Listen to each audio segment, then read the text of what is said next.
All right, from the top. A voice like yours is one of a kind. There were moments in the film I don't want to relive in my life, you know, and stuff like that. But I don't really care that much. It's like, that is so over, so dead. Oh my God.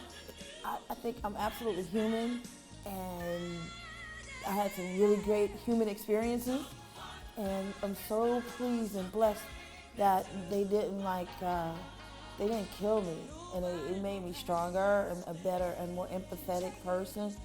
But watching them sometimes it's just like, what the hell, you are so dumb. But of course you're dumb at 27. Not to say bad about your youth is when you are supposed to make the mistakes. And I feel like I made the mistakes so that my daughter doesn't have to. But you can't tell her that. But, you know, but yeah, so it's perfectly okay. I have several young ladies that I mentor on a personal level. And they're just like my daughters or like my niece. And I really feel like a connection to Tiana in that way as well, you know. And I really, I'm so impressed with her talent and her professionalism and her steadfastness to be successful in this art, you know. Really impressed by that, and that's what it takes.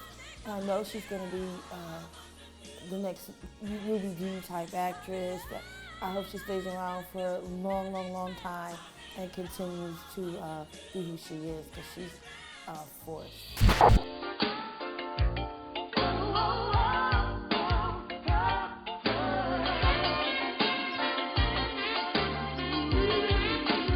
You know, when you're doing it, you want to be the best one, you want to be the number one, and you're not enemies, but you are in competition to a certain extent, especially when you're young. And record companies will put us against each other because African Americans only had so many outlets, and we weren't going to be, if you weren't crossed over, then you weren't going to be successful. So we would be jealous of each other, you know, sometimes. I think in the Whitneys and, you know, the different ones, Gerald, Levert, everybody, that we all thought we were so successful. And I go, gosh, I'm glad I wasn't that successful. I'm just fortunate.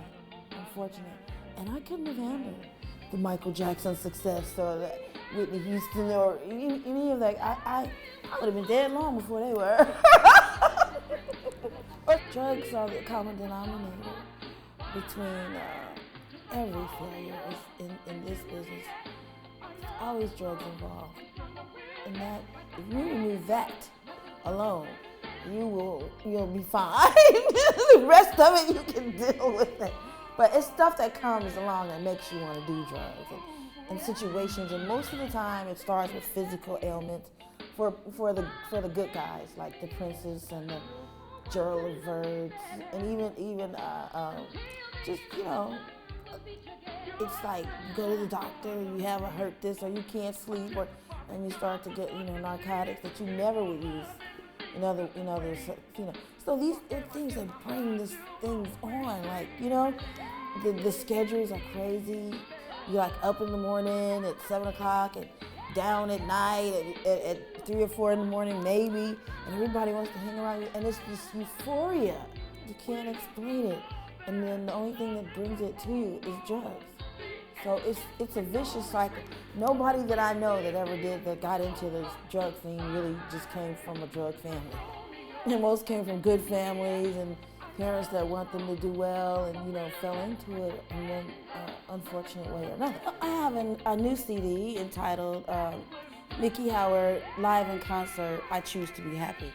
It's a live CD. It's really, really good. I call it reality music because it's real, honey. It's not doctored up, and it's just good, though. It makes me feel good when I hear it. You play it loud, make your neighbors mad, you know, but that's what's going on. And I do concerts, and my grandma, and I'm happy. Hi, I'm Miki Howard, and I am REVOLT.